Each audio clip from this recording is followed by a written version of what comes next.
Hello students, welcome to easy math for JEE. I am Ujjwal Kaushik, your friend. जो भी students IIT JEE की preparation कर रहे हैं उनके लिए हमारा चैनल बहुत यूजफुल है। आज एक क्वेश्चन है, if the coefficient of x square and x cube are both zero in the expansion of the expression this in power of x, then the ordered pair a and b is equal to. तो देखो, हमें यहाँ question में क्या given है, expression given है 1 plus ए X plus B x square और आगे गिवन है 1 माइनस 3x की पावर 15। अब मुझे इस एक्सप्रेशन में कोफिशिएंट चाहिए एक्स स्क्वायर का और एक्स क्यूब का, और उसने कहा वो दोनों किसके इक्वल हैं, जीरो के इक्वल हैं। तो देखो कैसे निकालेंगे, दो तरीके हैं। या तो मैं 1 माइनस 3x जो मेरी ये वाली टर्म है इसका मैं मल्टीप्लाई कर दूं इधर, तो ये एक बार बन जाएगा 1 इंटू दिस, फिर plus A x into this plus B x into this, b x square into this, और फिर वहां से सोल्व करूं। या दूसरा एक और तरीका है जिसको हम यूज करेंगे, हम क्या कर सकते हैं, हम लिखते हैं इसको ऐसे ही 1 प्लस ए X plus B x square, और हम एक्सपेंशन खोल देते हैं इसका। ठीक है, अब हमें पता है एक्स प्लस वाई की पावर एन में एक्सपेंशन क्या हो जाएगा इसका, 15c0, 1 की पावर कुछ भी चले और माइनस 3x की पावर 0, तो वो कितना हो जाएगा, 1 ही हो जाएगा। प्लस यहाँ से फिर आ जाएगा 15c1, 1 की पावर तो उसको मेंशन करने की जरूरत नहीं है, आ जाएगा माइनस 3x की power 1, plus 15c2 minus 3x की power 2, plus 15c3 minus 3x की पावर 3। इस तरह से चलता जाएगा और लास्ट में आ जाएगा मेरा 15c15 और माइनस 3x की पावर 15। ठीक है, ये मेरा आ गया। अब देखो, अब क्या है, मैं इसमें मुझे कोफिशिएंट किसका चाहिए, एक्स स्क्वायर का। तो देखो एक्स स्क्वायर का कोफिशिएंट कब मिलेगा, जब मैं इस 1 की मल्टीप्लाई करूंगा अंदर में। मतलब अब देखो, इस पूरे जो मैंने ब्रैकेट ली है, मैं इसकी पूरे की मल्टीप्लाई करना चाहता हूँ। तो जब मैं 1 से मल्टीप्लाई करूंगा तो देखो मैं यहाँ से लिखता हूँ कोफिशिएंट ऑफ एक्स स्क्वायर। देखो कैसे मिलेगा, जब मैं इस 1 से मल्टीप्लाई करूंगा तो जब ये 1 यहाँ पे मल्टीप्लाई होगा तो कांस्टेंट इधर सेकंड टर्म में मल्टीप्लाई, लेकिन जब इसके साथ मल्टीप्लाई होगा तो ये एक एक्स स्क्वायर की टर्म को जनरेट करेगा। तो यहाँ से जो मुझे कोफिशिएंट मिल जाएगा, वो कोफिशिएंट क्या मिल जाएगा, 15c2, और यहाँ से हो जाएगा इंटू माइनस 3 का स्क्वायर यानी कि माइनस का 9। ठीक है, ये बन गया मेरा एक कोफिशिएंट। फाइन। लेकिन देखो माइनस 3 का स्क्वायर है तो प्लस का ही 9 बनेगा। ठीक है, ये बन गया मेरा एक्स स्क्वायर का coefficient with the term of 1। अब मैं बनाता हूँ ए एक्स से।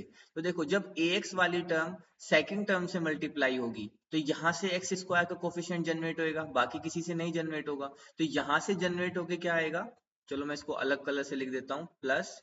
तो ये कितना आएगा आपका, ए यहाँ पे है और 15c1 की वैल्यू 15 और माइनस 3 45, तो ये आएगा माइनस का 45 ए।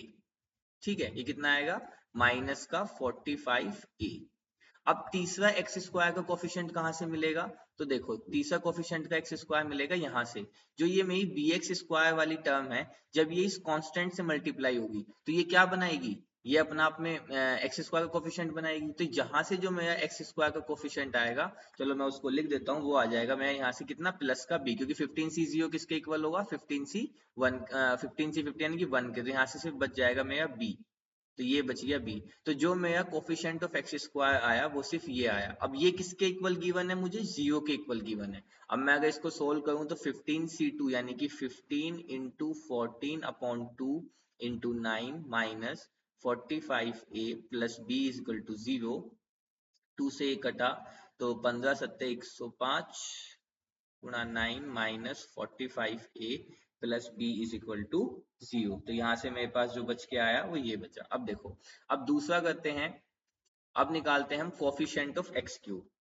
क्या निकालते हैं, कोफिशिएंट ऑफ एक्स की क्यूब। अब देखो फिर से वही ध्यान देने वाली बात है कि जब ये मेरा मल्टीप्लाई होगा, ये वाला 1 मल्टीप्लाई होगा इस बार। अब ये किसके साथ मल्टीप्लाई होकर एक्स क्यूब बनाएगा, इस वाली टर्म के साथ मल्टीप्लाई होकर एक्स क्यूब बनाएगा, है ना। देखो ये जो टर्म है इस टर्म के साथ मल्टीप्लाई होकर एक्स क्यूब का जनरेट करेगा।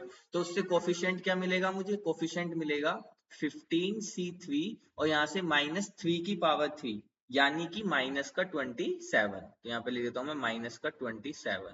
अब देखो अगला जो कोफिशिएंट जनरेट होके मिलेगा ax से जो मिलेगा, अब ax वाली टर्म जब इस स्क्वायर वाली टर्म से मल्टीप्लाई होगी तो क्यूब का एक्स क्यूब का कोफिशिएंट जनरेट होगा। तो देखो यहाँ से मुझे क्या मिल जाएगा, ये मिल जाएगा 15c2 यानी कि प्लस का 15c2 और माइनस 3 का स्क्वायर यानी कि 9, है ना। तो यहाँ से क्या मिल जाएगा 15c2 इंटू 9। अब यहाँ पे a भी था तो यहाँ पे a भी आ जाएगा 15c2 इंटू 9a। फाइन। अब देखो, अब अगला बचा जो मेरा लास्ट है।